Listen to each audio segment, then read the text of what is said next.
네, 반갑습니다. 신앙 고백서 신조. 오늘은 이제 웨스트민스터 신앙 고백서의 구조를 볼까 합니다. 그래서 이것이 왜 이렇게 중요하냐면 지금 작금의 시대에는 신앙이 정말 퇴색되어 가고 또 신앙의 기초가 무너져 가고 있습니다. 오히려 이제 성경을 거부하는 사람들이 많기 때문에 신앙 고백서 따위는 시대의 구산물이다, 구태한 것이다 라고 이야기하는 자들이 많습니다. 그러나 신앙 고백서 이것은 단순히 신앙이 아니라 정치, 사회적, 문화적인 그런 격변의 시대의 이 개혁의 산물입니다.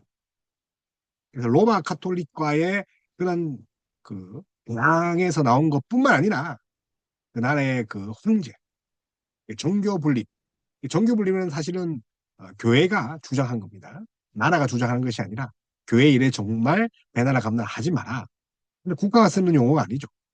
그런데 뭐 이제 SNS 금지, 정치적 발언 금지라고 하면서 그 목회자나 장로들이 이런 정교 분립을 외치는 이 시간에 무엇이 우선이고 무엇이 진짜인지 혼탁한 이 세상에 우리가 함께 나눠야 될 것은 바로 이제 우리 신앙의 고백, 신앙의 선조들이 하는 그런 이제 신앙 고백서를 한번 보는 게 어떻나 싶어서 계속 이제 만들고 있는 거죠.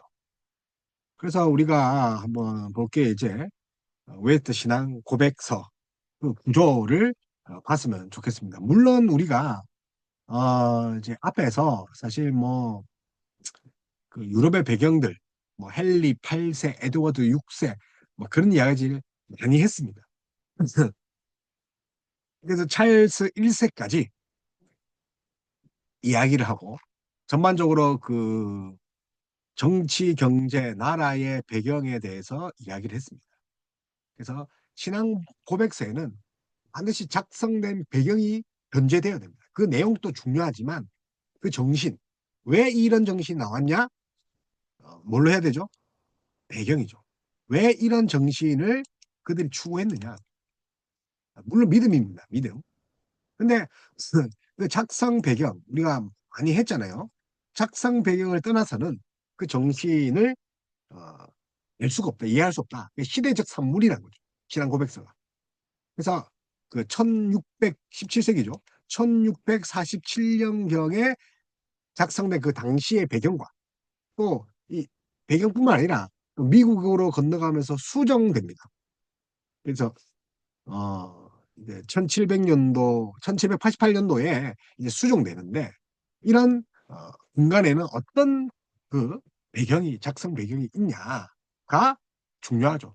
그래서 이 배경에는 반드시 신학적 문제가 함께 포함되어 있다.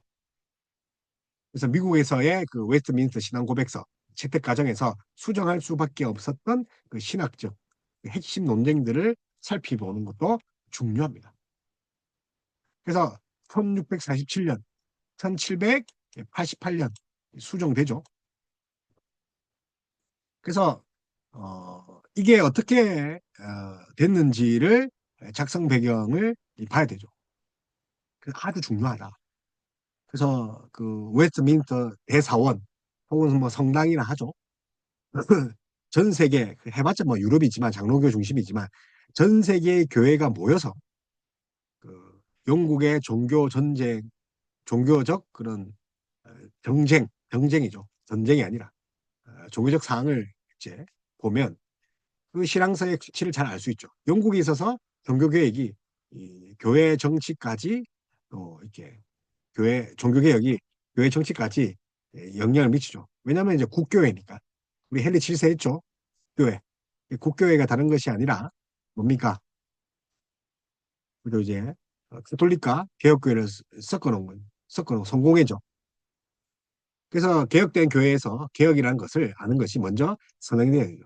정치적 개혁에서 시작됐다. 종교적 개혁은 교회 정치까지도 맞물린다. 그래서 웨스트민스터 신앙 고백서의 그 작성한 때에 왕의 임명을 받아 도르트 회의에 참석했던 자들 그런 자들도 있다는 거죠. 그래서 우리 도르트 하면서 또 아일랜드 또 스코틀랜드의 신앙자들이 대거 참석했죠. 자, 그래서 우리 이제 배경을 보면 헨리 8세 수장령을 했던 헨리 7세에 이어서 헨리 8세가 그 안에 캔더링과 이혼 문제를 계기로 토마스 크랜머, 우리 했죠. 지난 시간에 했습니다. 크랜머를 캔터베리의 대주교로 임명합니다. 그래서 그 피해 신조라고 하면서 우리 크랜머와 폭발적이다 하면서 우리 외웠죠. 크랜머. 크랜머를 대주교로 임명합니다. 어디에요? 캔터베리. 그래서 지난 시간에 보면 이 캔터베리가 결국은 어, 그 헨리 7세와 함께 신앙 고백서, 기도문 같은 것들 만드는데 처음에는 이제 가톨릭의 가운도 수용하고 가톨릭의 교리도 수용합니다. 그러나 점점점 그가 개혁되어지죠. 물론 한계도 있습니다. 완전히 벗어나지 못했지만 그럼에도 대주교인 이 캔터베리의 대주교인 캐린 그랜머가 엄청난 영향을 미쳤다. 그래서 1534년 국회는 잉글랜드 교회에 대한 교황의 권한을 배제하는 어, 법령을 이렇게 통과합니다. 그래서 교회의 누구죠? 교황. 그래서 교권주의, 물론 이제 수장령의 개념이 있죠. 예, 수장령, 필립 8세. 그래서 수장령을 공포하여 왕을 잉글랜드 교회의 수장으로 선언되었죠. 헨리 8세. 제가 앞에 이제 헨리 7세를 했는데 헨리 8세. 그러나 이 교회의 머리가 헨리 8세 그 본인이다. 그래서 교황이 아니라 황제다. 그래서 헨리 8세의 이런 정말 그 개혁이라 할 수 있죠. 교황 대신에 자기가 그 자리를 꿰찹니다. 그리고 이제 에드워드 6세입니다.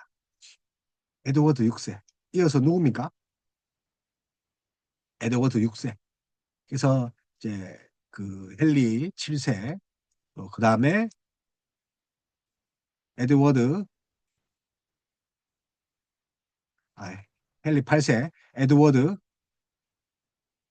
6세, 그죠? 그래서 그 종교개혁을 또 단행합니다. 앞에서는 수장용이라면 이제 에드워드 6세 때는 로저스, 그 다음에 후퍼, 그 다음에 리들리, 그 다음에 라티머, 크랜머. 자, 그래서 좀 더, 좀 더 어떻게 됩니까? 사람들이 많아집니다.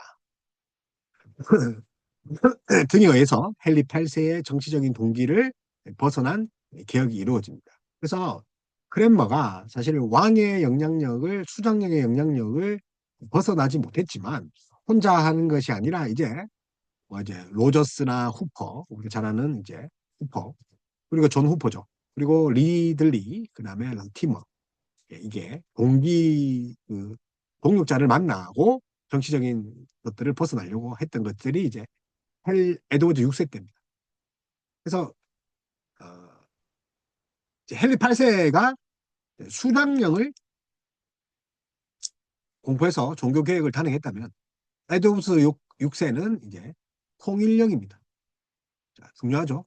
에드워드 6세가 뭐라고요? 통일령. 그래서 1547년에 의회는 성창식에 있어서 평신도에게도 포도주의 잔을 주는 것을 허가했다는 거예요. 자, 통일령, 카톨릭적인 그런 6개 신조, 피해 신조라죠. 예, 피해 신조. 갈고리가 달릴 만큼 좀 잔인했다. 뭐 그런 거 있는데 그 6개 신조를 물론 클레머가 만들었죠. 지가 만들고 지가 폐지하는 거죠.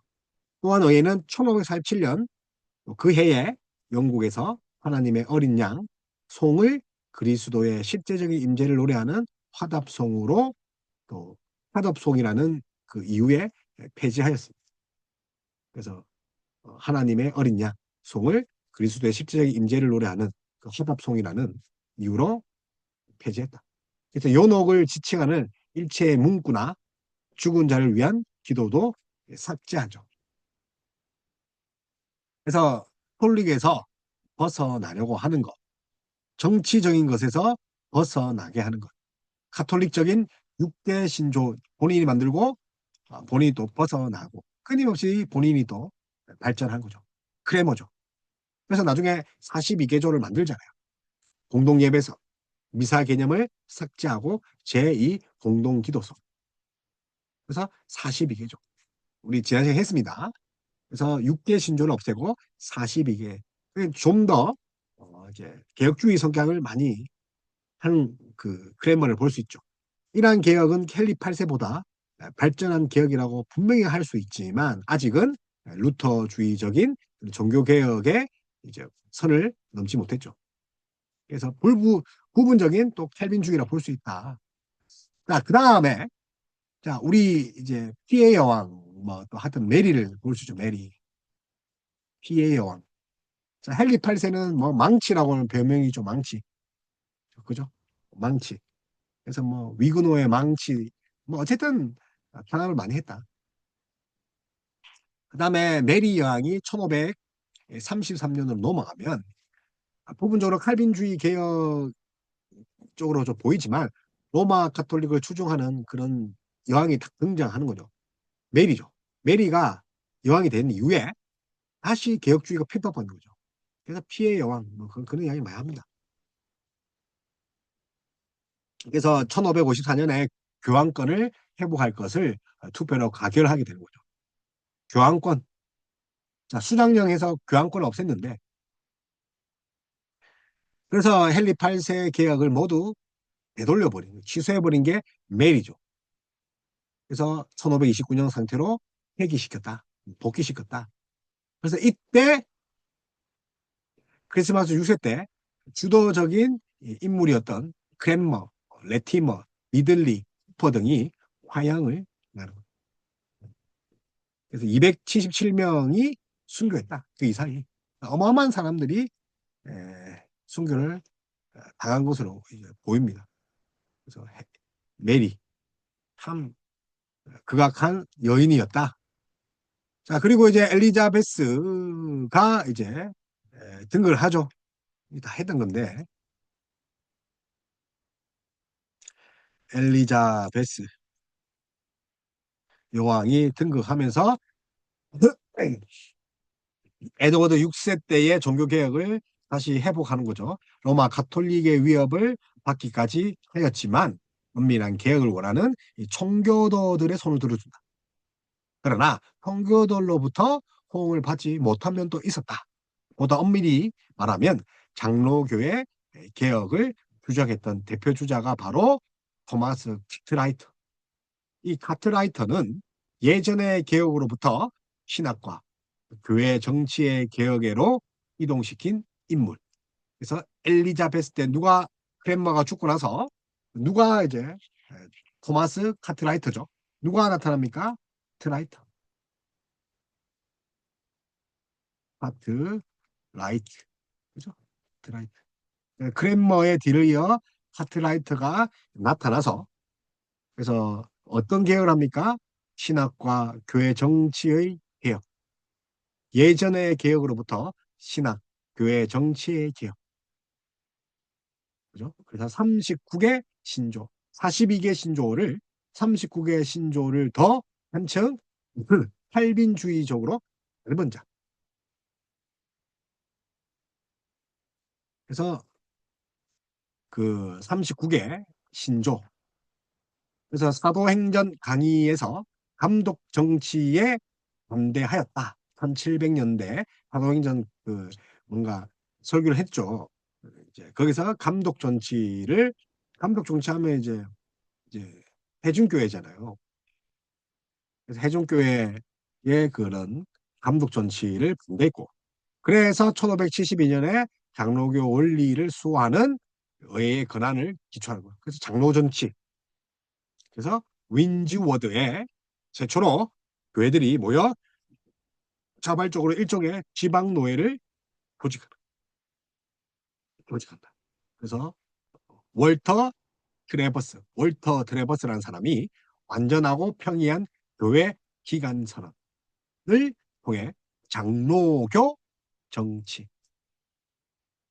장로교 정치의 전형을 제시하는 거죠.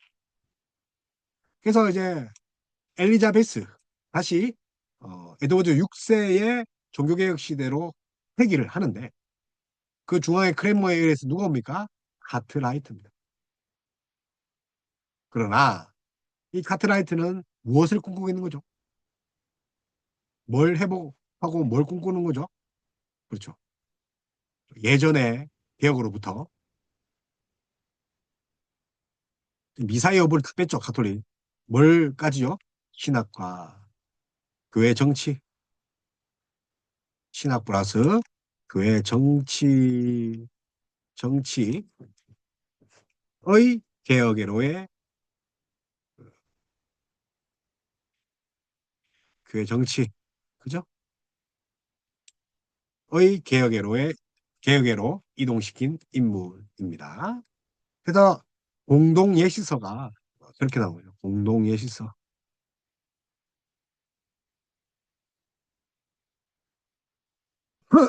공동 예시서. 그래서 장로교의 원리죠. 공동 예시서가 뭐라고요? 예배 표준처럼 장로교 예배 표준을 이어지고 나중에 장로교의 원리를 따른 거죠. 그래서 사도행전에서 장로교 정치가 나왔다는 거. 그래서 그 인물이 누구라고요? 우리가 기억할 것은 그 인물이 월터 트램버스입니다. 트램버스. 그래서 트램버스 하면 뭔가 변화되었다. 뭐 그런 뜻, 뭐 물론 철자는 아니지만 트래버스, 뭔가 벌스, 뒤집혔다. 뭐 이렇게 외우기도 쉽죠. 그래서 월터 트래버. 그래서 이제 엘리자베스 여왕은 엄밀한 장로교의 개혁을 요구하는 토마스 카트라이트를 캠브리지 교수로 캠브리지 영국 모든 집회 예배 형식을 공개하였고 그에 반대하는 목사들을 하면 살인을 그죠? 하면과 살인을 당했다. 그래서 에드워스 6세 때의 예배 모범을 고집하는 자들과 헤어져서 아제 제네바로 떠났던 그 브리탄들에게는 에드워드 6세의 종교개혁을 회복하는 차원이 여전히 미흡하게 보였던 것으로 보입니다. 그래서 개혁교회에 대한 요구는 끊임없이 계속 주장됩니다. 그래서 엘리자베스는 발전을 허락하지 않았지만 부분적으로 칼빈주의 신학을 가지고 있었던 자들은 그들을 핍박하기도 했죠. 결국 엘리자베스 여왕 때에 회복된 종교개혁은 에드워드 6세 때의 개혁을 넘어서지 못하는 한계가 있다. 그리고 나서 누가 옵니까? 제임스 1세입니다. 그래서 제임스 1세. 그래서 스코틀랜드 왕이었죠. 그러니까 우리 영국 지도 봤는데 그 위쪽에 그 영국, 잉글랜드 위쪽에 스코틀랜드에 이제 스코틀랜드와 잉글랜드 항실에서 결혼을 함으로써 제임스 6세가 이제 태어나죠. 그런데 영국의 왕의 후사가 없으니까 이제 누가 옵니까? 제임스 6세죠. 제임스 1세죠. 6세가 뭐가 되는 거죠? 제임스 1세. 영국에 제임스라는 이름이 있습니까? 없습니까? 없으니까. 그래서 영국의 이름이 그 제임스라는 이름이 없기 때문에 결국 어떻게 됐다고요? 그 6세가 넘어오면서 뭐가 됐다고요? 그렇죠. 제임스 1세가 되었다는 거. 뭐 당연한 사실 아니겠습니까? 그래서 그렇게 됐다는 거 이제 이해하시고 그래서 1603년에 스코틀랜드 왕 제임스 6세가 영국 왕 제임스 1세가 되었죠. 성교도들은 왕이 영국 교회의 장로 제도를 시행할 것을 기대하면서 1603년에 국교회가 예정과 그리고 정치에 있어서 완전히 이제 예정과 정치에 있어서 완전히 정화되기를 원하는 청원서를 왕에게 제출합니다. 그래서 좀 파격적이죠.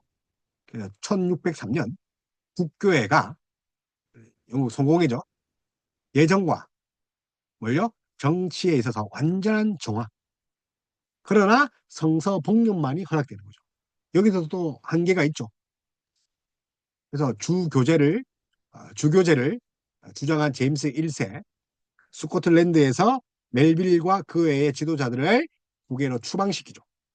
그러나 1606년 11월에 총회장이었던 존 폴베스를 여러 동료들과 함께 유배시키고 1612년에 관할권을 모두 주교들에게 넘기고 1618년에 오락론을 발표하고 그래서 주일에 오락을 해라 그 이야기를 했죠. 그래서 배신이죠. 배반이죠. 그래서 총회와 의회를 통해서 성찬식에 무릎을 꿇을 것과 주교의 변신례를 받을 것, 교회 축제를 지킬 것, 뭐 성찬식, 뭐 성만찬 세례를 강조하였던 것. 장로교의 개혁은 아직 멀었다. 그러고 나서 제임스 그 6세에 이어서 찰스 1세 그래서 찰스 1세로 이렇게 1662년에 이제 넘어가죠. 찰스. 그래서 찰스 2세는 군주제와 감독제의 결합을 붙인 제임스 왕보다는 강하게 좀 믿었죠. 그래서 감독제와 알미니우스 그러니까 아르미니주의의 신학을 가진 라우드를 켄터키 베리 대주교로 임명합니다. 크랜머가 켄터키 베리 주교였는데 이제 누가 옵니까? 감독제와 알미니안주의의 신앙을 가진 라우드. 그래서 1633년에 오락에 관한 포고문을 본격적으로 발표합니다. 그래서 브리탄 운동의 확산을 막았죠. 찰스 왕이 스코틀랜드 교회에 새로운 공동 기도서를 수도로 강요했죠. 그 시기가 1637년입니다. 그리고 그 다음 해에 1638년에 스코틀랜드의 지도자들은 장로 제도를 옹호하는 국민계약에 서명하고 스코틀랜드를 장로교 체계로 전환했죠. 이러한 정신이 영국에 전해져 영국 의회는 1643년에 주교제를 폐하고 7월 1일에 웨스트민스터 총회를 소집하게 되었습니다. 그래서 웨스트민스터 총회를 통해 장로교의 유일무이한 신앙 고백 그 신앙 고백인 웨스트민스터 신앙 고백서를 만들게 된 거죠. 1643년 주교제를 이제 없애는 거죠. 그래서 7월 1일에 웨스트민스터 총회를 소집한 거죠. 그래서 1643년 아주 중요한 1643. 그러나 이런 정신은 크롬웰의 독재와 왕정 복고로 인해 영국의 뿌리를 내릴 수가 없었죠. 다시 감독권이 부활합니다. 그러니까 이제 우리가 이제 우리가 이게 살펴보면 비단 뭐 영국의 문제일 수도 있지만 영국의 이제 주교 주교제 그죠? 주교 제도가 로마 카톨릭을 배격하고 또 넓은 의미에서 개혁주의의 신학을 가지고 있었지만 결국 어떻게 됩니까? 왕과 그 주교의 건의에 의해서 그리스도만이 교회의 참된 왕이라는 그 진리를 내게 된 거죠.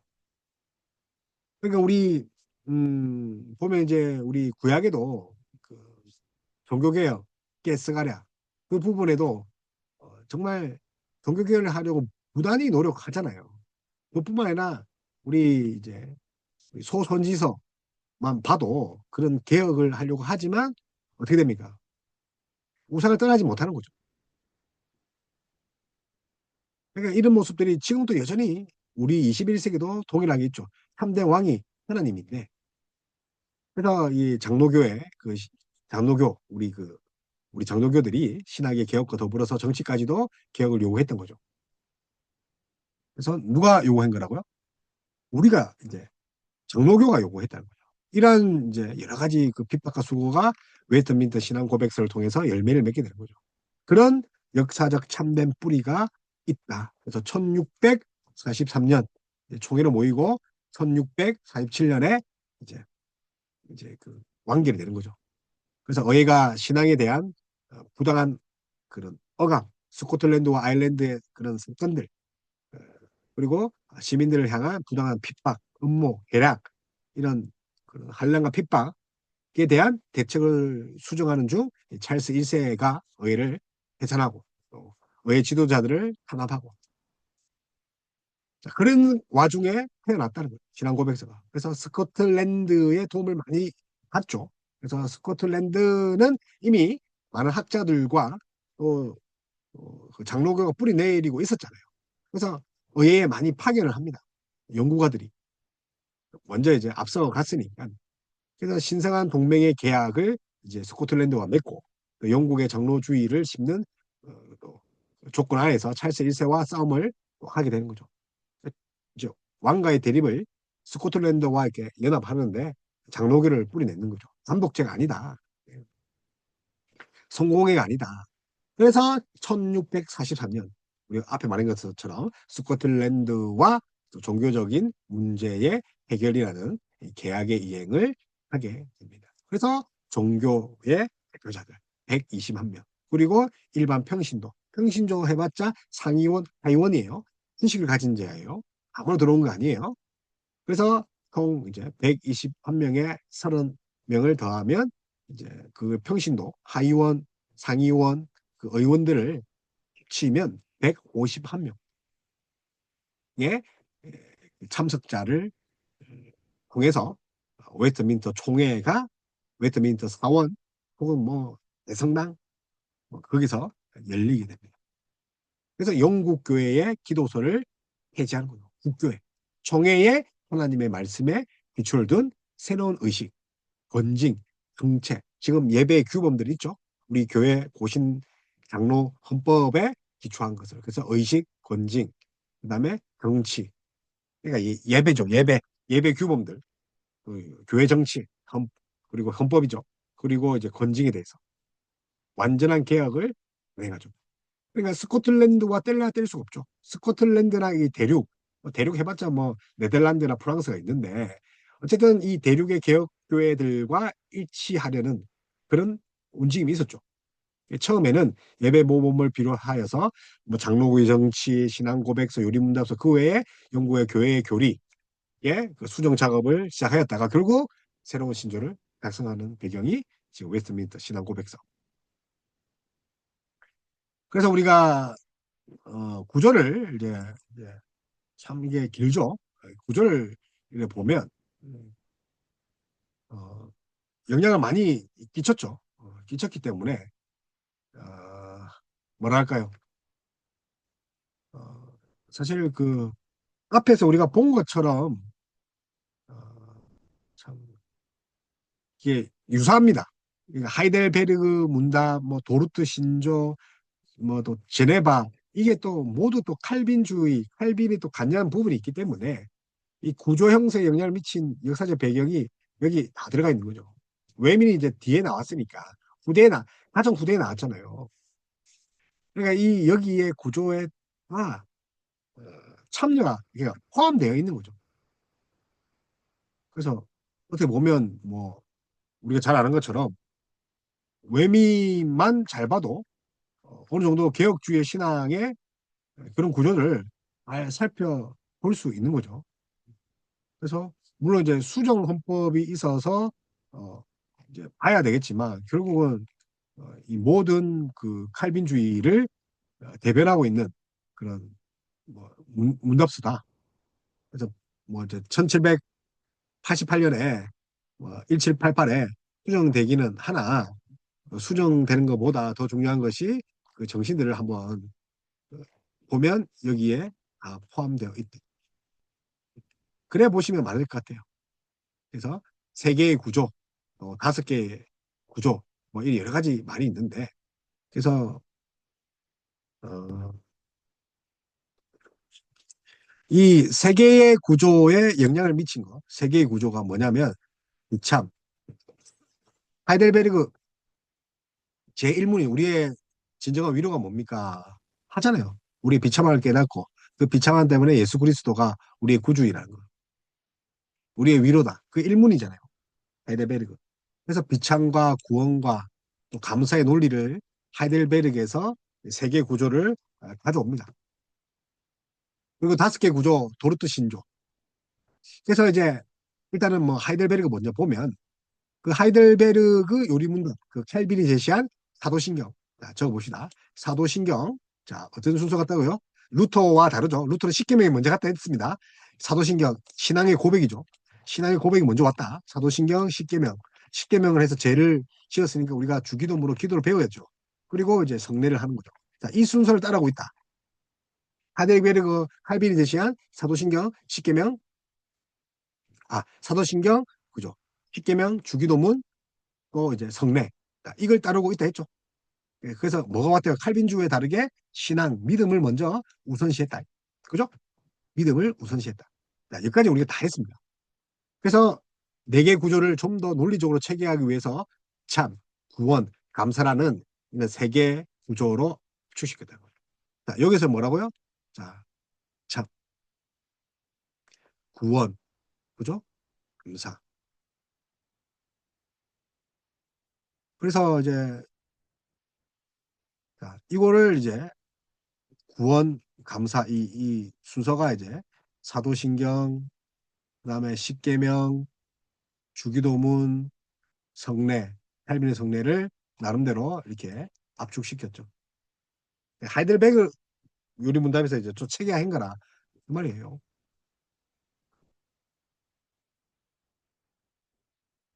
자, 그래서 하이델베르그 요리 문답이 이제 있었고 제네바 요리 문답. 자, 그 다음에 자 교리 문답 형식을 취하는 가장 대표적인 교리 문답들이 뭡니까? 하이델베르그 제네바 교리 문답 당시에 뭐 그런 교리 문답이 있었다. 그래서 확대하고 발전시켰다. 뭐 여기까지만 알면 될 것 같고.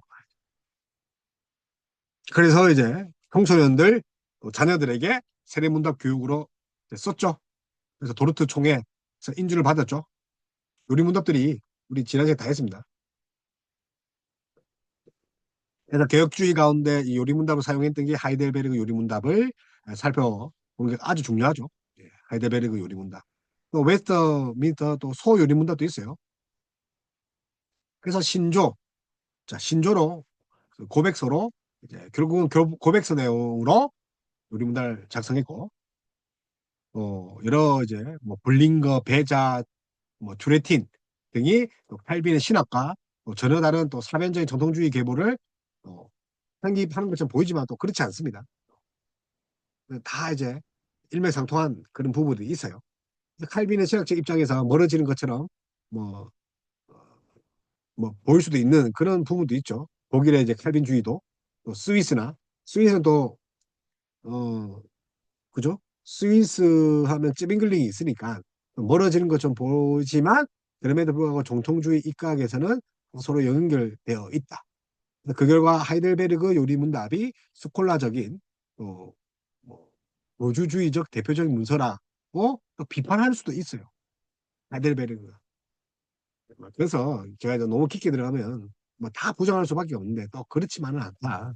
그래서 당시 다 서로 연결되어 있죠.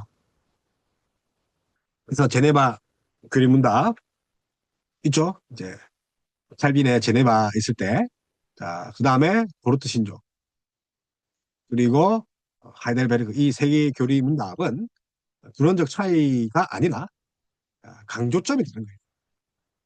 앞에 뭐 그런 하여튼 스콜라적이다, 철학적이다. 물론 그런 말 할 수도 있어요. 그런데 그렇지 않다. 그래서 두드러지는 차이가 하이델베르그 요리 문답 1문에는 우리가 잘 아는 것처럼 사나 죽으나 당시의 유일한 위로는 무엇입니까? 이게 스콜라 철학적이라고 하거든요. 그래서 이 고백은 하나님이 베푸신 구원의 은혜를 강조하고 있다는 거죠. 구원의 은혜. 이런 독특한 교리문답의 특징을 바빙크가 하이델베르그 요리문답이 각 교리에 있어서 인간의 머리와 마음에 주는 유익을 정립하게 되었다는 거죠. 다시 뭐 당시에 뭐 우르시누스 등 그 하이델베르그 그 신앙 고백서 작성할 때에 그 위그노들은 목숨을 버린 상태예요. 내가 예수님을 믿겠다, 개혁주를 하겠다라고 하면 목숨을 잃을 방향을 쳐야 했다는 거예요. 그때 신학문을 작성했다는 거예요. 그걸 보면서 사나 죽으나 당신의 유일한 위로는 무엇입니까? 우리 비참함을 아는 거죠. 외민 소유문화도 마찬가지죠. 사람의 제일 되는 목적이 무엇입니까? 사나 죽으나 당신의 유일한 고백, 유일한 위안은 무엇입니까? 그래서 하델베르그, 사나 죽으나 당신의 위로는, 위로 위안은 무엇입니까? 외민도 똑같죠. 제일된 목적. 뭐 이게 어떻게 스콜라 처리고 뭐 하여튼 뭐 그렇게 폄하를 할 수 있습니까? 물론 이제 의견이니까 받아들여야 되겠지만 사람이 제일 된 목적, 사람이 제일 된 목적이 뭡니까? 하나님을 영화롭게 하는 것, 영원토록 그를 즐거워하는 것. 그것이 우리의 위로가 되는 거죠. 그래서 서요리 문답은 칼빈이 제네바 고리 문답에 사람의 중요한 목적이 무엇인가라고 질문하고 사람을 창조하신 하나님을 아는 것이라고 그 신론 중심의 형식을 그대로 사용하는 거죠. 그래서 칼빈에게 영향을 많이 받았죠. 하이델베르그도. 그래서 오필드의 그 평가, 오필드의 평가처럼 인간의 구원보다는 하나님의 영광에 초점을 주었다는. 이런 이유로 이제 하이델베르그 유리문답은 인간론, 구원론 중심의 형식이고 소유리문답은 신론, 교회론 중심이라고 이제 평가하기도 합니다. 그래서 근본적인 차이점이 아니라 강조점이다. 그래서 얘네들이 차이가 아니라 뭐라고요? 무엇을 강조하는? 그래서 뭐라고요? 그런 게 아니라 강조점이다. 신앙의 차이가 아니라니까요. 무엇을 강조합니다. 그래서 하이델 요리 문답은 무엇을 가져야죠? 인간론, 구원론 중심을 했다는 거예요. 인간론, 구원론. 사나 죽으나. 근데 소요리 문답을 뭘로 했는 겁니까? 하이델베르그 요리 문답 말고 소요리 문답은 신론, 교회론. 그래서 그 교리 문답은 공통적인 요소가 있다. 뭐죠? 그래서 전체 구조에 있어서 사도신경, 십계명, 주기도문, 성례, 이 칼빈의 제네바 교리 문답 순서와 일치하고 있다. 그러나 하이델베르그 요리 문답은 한 걸음 더 발전해서 네 개의 주제를 방금처럼 세 개로 압축했죠. 비참, 구원, 감사. 그래서 하이델베르그 제2문 이러한 기쁜 위안 속에 살고 죽기 위하여 당신이 알아야 할 것은 무엇입니까? 당신이 알아야 할 것은 무엇입니까? 그래서 지금 인간론, 구원론 함께 물어보죠. 세 가지가 있습니다. 첫째는 나의 죄, 인간론이잖아요. 그 비참이 얼마나 비참이죠. 인간론, 죄론이죠. 둘째, 어떻게 그와 비참하게 벗어나며 구원론이죠. 어떻게 셋째, 어떻게 구원을 주신 하나님께 감사하죠. 그래서 비참, 구원, 감사. 비참함을 아니까 감사하죠. 그래서 구원을 하는 것을 감사하죠. 우리의 죄됨을 알매도 구원을 해주신 게 감사. 그래서 비구감, 비참, 구원, 감사로 이어진다. 그것이 이제 하이델베르그 요리문답이죠. 그래서 칼빈의 제네바 교리문답을 압축하죠. 그래서 3구조, 사도신경 이어서 뭡니까? 십계명을 사도신경 뒤에 이제 배치하죠, 칼빈이. 예, 루터와 다르다 했죠. 루터는 십계명이 먼저 왔어요. 그러니까 죄로 봤단 말이에요. 그러니까 그 제3용법 다시 말하면 그 십계명이 구원받은 백성으로서의 주어지는 삶의 규범을 보지 못했죠. 죄만 드러낸다 했죠. 죄만. 루터는 그렇게 봤단 말이에요. 근데 칼빈은 이제 그걸 더 뛰어넘었는데 어쨌든 삶의 규범으로서의 율법의 토대인 십계명이 마지막 감사 부분에 자리 잡고 있다.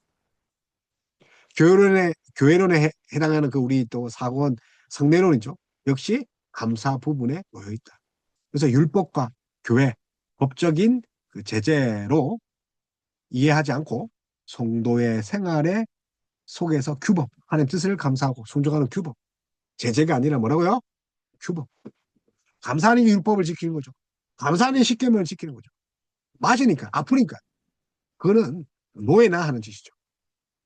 그래서 이와 같은 구조의 특징은 뭡니까? 기독교 감사의 삶의 규범이다.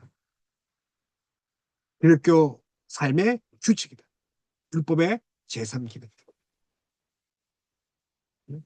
율법의 제3기능. 그래서 이것도 이제 앞에 다 했습니다. 율법의 제3용법. 구원받은 백성으로서의 삶의 규범. 하나님 자녀에게 거룩하게 살아야 되잖아요. 그래서 제사장의 나라, 거룩한 백성. 이게 하나님 나라잖아요. 백성이잖아요. 하나님 나라 백성. 그래서 뭐 뭐 이게 또 설명하면 또 교리적으로 엄청 복잡하니까 어쨌든 우리가 알아야 될 게 뭡니까? 제3용법에 따른 십계명 설명은 현대 삶의 많은 측면을 다루고 있고 이 목사들로 하여금 하나님께 감사함으로 사는 삶의 모든 영역에 대한 하나님 나라의 이상을 증진시키는 귀중한 기회를 얻도록 합니다. 결론적으로 말하면 하이델베르그 요리문답, 사도신경, 십자가, 십계명, 주기도문, 그 교회론에 있어서 성례 이 네 개지 구조가 뭘로 되죠? 비참, 구원, 감사, 비참, 구원, 감사 세 개의 구조로 되어 있다.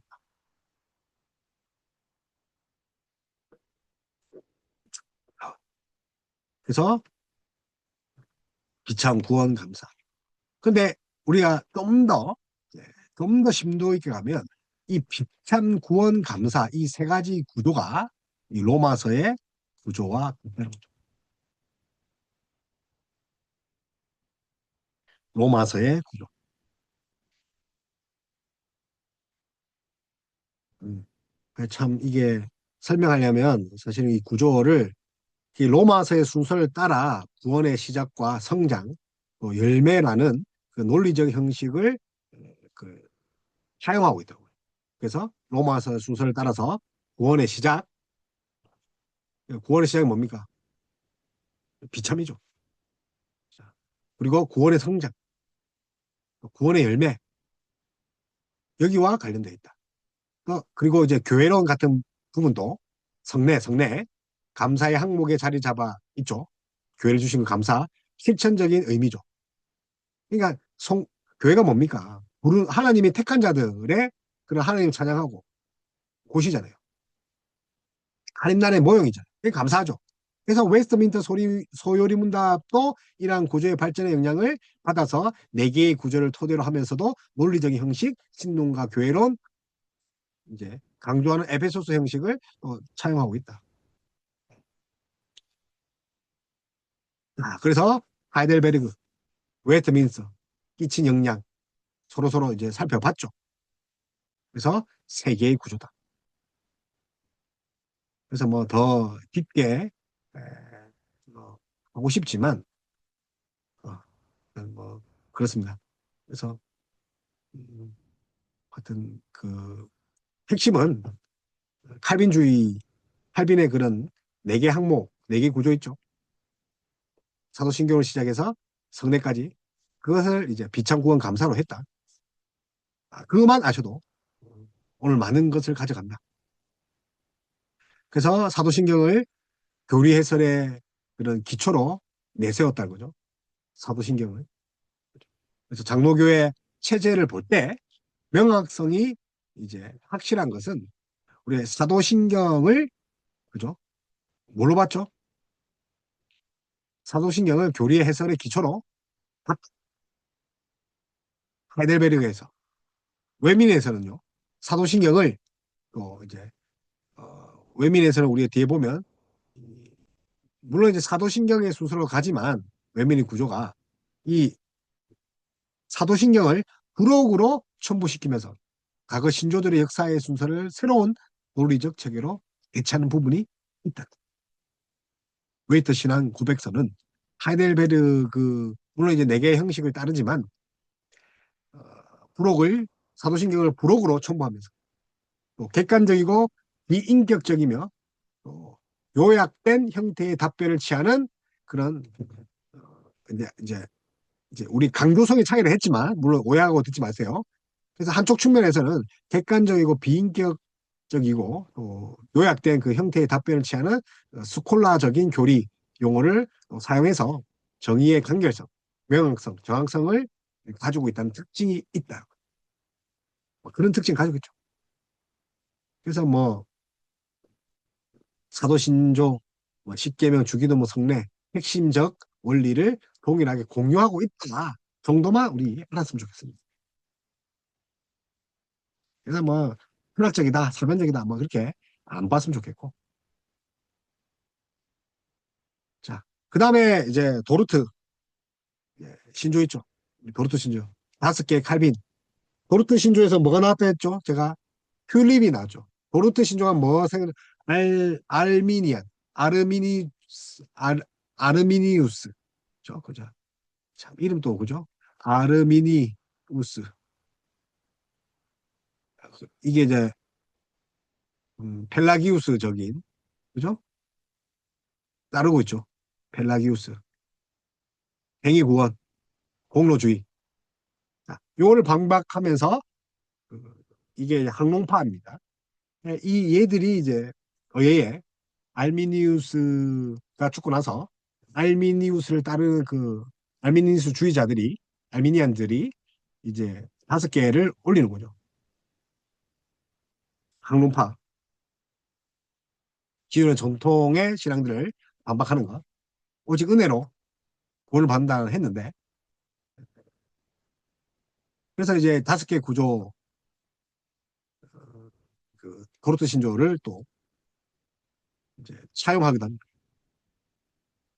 그러니까 우리가 왜 제가 이런 말을 하냐면, 단순히 이렇게 암기하는 것보다 이런 변증적인 요소가 담겨 있다는 거죠.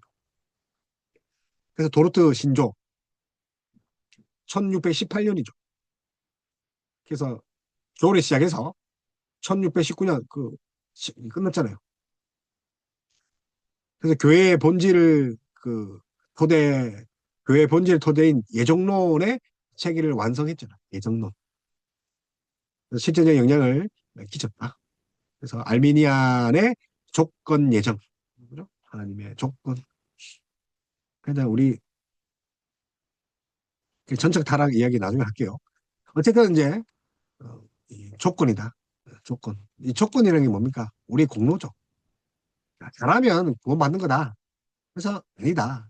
그래서 하나님은 잘해서 선택한 거 아니라 무조건적인 하나님의 은혜로 선택하는 거야. 네가 잘해봤자 뭘 잘하냐? 그래서 이제 알미니안의 조건적인 예정을 배격하고 칼빈주의 절대 주권 예정론이 더 성경적인 예정론으로 정립되죠. 그리고 웨이터민트 신앙 고백서는 이 예정론을 교회의 본질로 이제 신앙교육의 본질로 삼고죠. 그래서 우리 정리하면 뭡니까? 무조건적인 선택, 제한 속죄, 그죠? 하나님이 선택한다.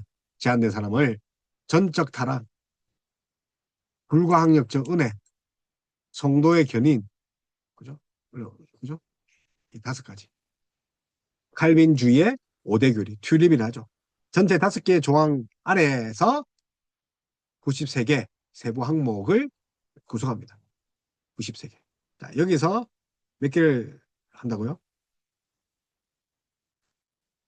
이게 좀 손이 좀 두꺼워야 되는데 여기서 93개죠. 93개. 3개 항목인데 거기서 이제 59개 항은 반항만파. 그러니까 이제 알미니우스를 이제 반박하는 거죠. 반항변파. 그죠? 95개 항은 그 반항변파 입장인 개혁 신앙을 기술한 것이고 34개의 항목은 알미니안주의를 입, 알미니안주의 입장인 항변파를 항변파의 잘못을 지적한 거죠. 그래서 여기는 항변파 항변파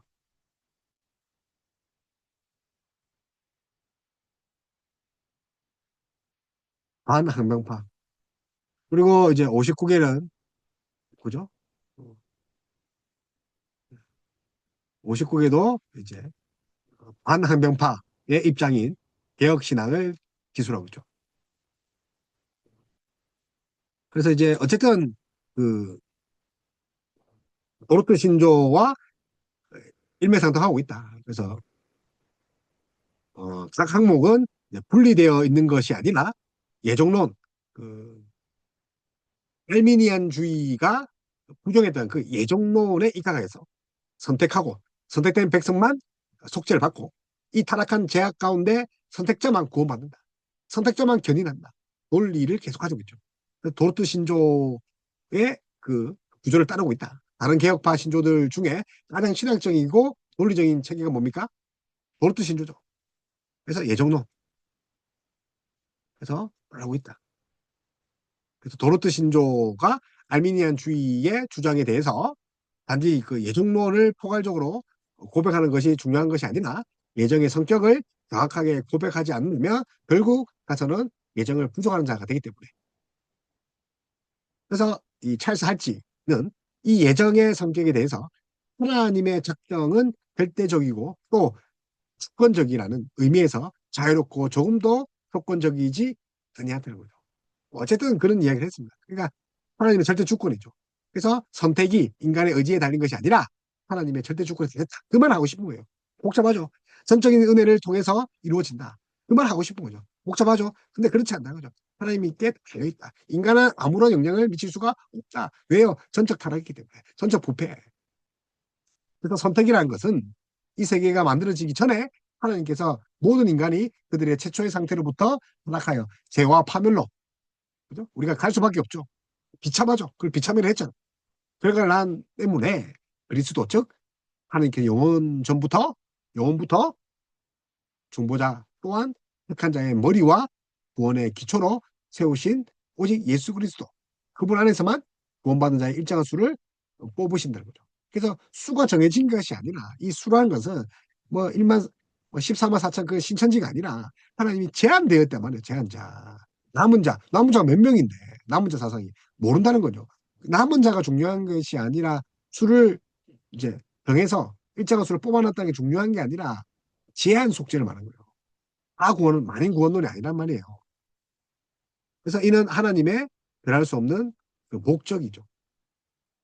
그래서 예정의 강조점이 인간의 의지를 강조하는 쪽으로 설명해서는 절대로 안 된다. 인간의 의지를 강조하는 쪽으로 고백하면 우리가 헬라기우스 되는 거죠. 그리고 알미니안 되는 거죠. 그런 분도 지금도 있잖아요. 도르트 신조가 믿음조차도 선택의 그 선행 조건이 될 수 없다는 거죠. 믿음도 하나님 주신 선물이라. 믿음도 공로가 아니죠. 믿음도 도구에 지나지 않죠. 믿음조차 그 믿음보다 뭐가 있다고요? 하나님 선택이라는 거죠. 그래서 우리가 아기가 생각이 없을 때 세례 유아를 주는 거 그거 왜 믿음이 없는데 고백을 하지 못하는 세례 줍니까? 부모의 신앙. 근데 부모의 신앙이 왜 중요합니까? 부모의 신앙보다 그 창세 전에 힘이 하나님이 예정하셨다는 것을 믿기 때문에 주는 거예요. 아이가 고백을 못해도 아기가 하나님이 창세 전에 선택이 먼저라니까요. 믿음보다 뭐가? 하나님이 주권이 먼저라니까. 하나님 선택했다는 것을 믿는 거라니까요. 그 행위가 유아세례잖아요. 근데 우리 그 침례교는 안 하잖아요. 침례교 우리는 교리가 달라요. 침례교는 유아세례도 없거니와 이는 신조도 믿지 않죠. 안 한다니까요. 그뭐 사도신경이 사도가 한 것도 아닌데 짜라 하잖아요. 그게 이단이라니까요. 침례가 이단이라니까요. 장로교 측면에서. 그러니까 우리가 볼 때 그렇다는 거죠. 그래서 예종론의 강조점이 인간의 의지를 강조하는 쪽으로 가면 된다, 안 된다? 된다. 그래서 도르트 신조는 믿음조차도 선택의 조건이 될 수 없다. 믿음조차도. 그래서 누가 믿음을 자랑합니까? 네? 단지 도구일 뿐이다. 단지 열매일 뿐이다는 거. 하나님의 사랑의 열매라겠죠. 또 믿음이고. 또 믿음의 열매가 뭡니까? 행위잖아요. 행동. 또 뭐 행위로 또 나타나지 않을 수도 있죠. 그래서 하나님께서 인간을 선택하신 것은 그 선택의 선행 조건이나 원인 등으로 인간 속에 있는 그 어떤 예지적인 믿음이나 그 믿음에 대한 순종 또는 그 밖에 다른 어떠한 성품이나 기질에 근거한 것이 아니라 그 예지 예정 하나님이 어떤 사람이 믿을 거다 안 믿을 거다 그 예지해서 그 믿음이 공로가 되잖아요. 기준이 되죠. 믿음이 구원하는 거예요. 그게 아니라 예지 예정은 하나님이 어떤 사람을 믿을 건지 알고 알면 믿지 않을 것인지 알고 선택하셨다. 그거는 믿음이 기준이 되는 거예요. 그게 아니라니까요. 하나님이 죽고 하나님 마음이라니까요.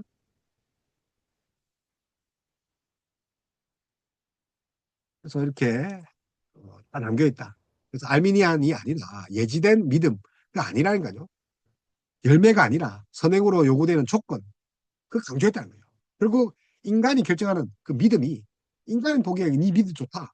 그 예정의 근원, 여기 핵심이 되면 어떻게 됩니까? 인간 중심적 예정론이 된다는 거죠. 조건 중심적, 인간 중심적, 우리는 인간 중심적, 조건적 인문학자가 아니라는 거죠. 그래서 도르트 신조는 그 예정의 종류도 또한 믿음의 역할도 어떠한 경우에도 허락하지 않는다. 그래서 인간 중심적 예정론이 될 수 없고 하나님 중심적이죠. 그래서 웨이트 신앙 고백서도 이런 신학적인 자발성을 전제로 하고 있다. 그래서 중요하죠. 네. 그래서 개혁주의 교리 체계의 근본적인 개념 엄청 중요하죠. 오필드가 그런 이야기를 합니다. 오필드.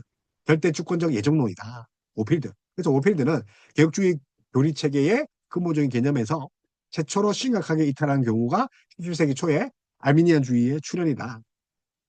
17세기 도르트 신조 때문에 도르트 신조가 생겼지만 도르트 신조 그 당시 17세기가 알미니안주의 때문에 개혁주의 교리 체계가 근본적으로 심각하고 이탈됐다. 그래서 웨스트민스터 신앙 고백서도 도르트 신조 이후 예정론과 관련해서 알미니안주의 논쟁을 이어받았죠. 끊임없이 알미니안 논쟁 이어지고 있죠. 도르트 신조의 5개 구조는 교회 본질론에 해당되는 예정론을 논리적으로 체계하는 것이라고 볼 수가 있죠. 그죠? 그래서 웨스트민스터 신앙 고백서 교회의 본질을 예정론으로 보고 있다.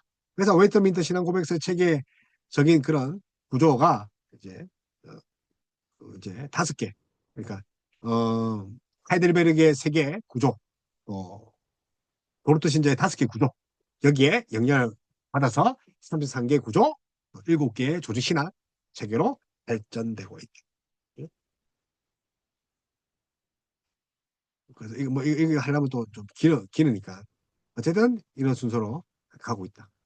그래서 뒤에 이제 7개의 신앙 구조는 오늘 너무 많은 것을 해서 이쯤 하도록 하겠습니다.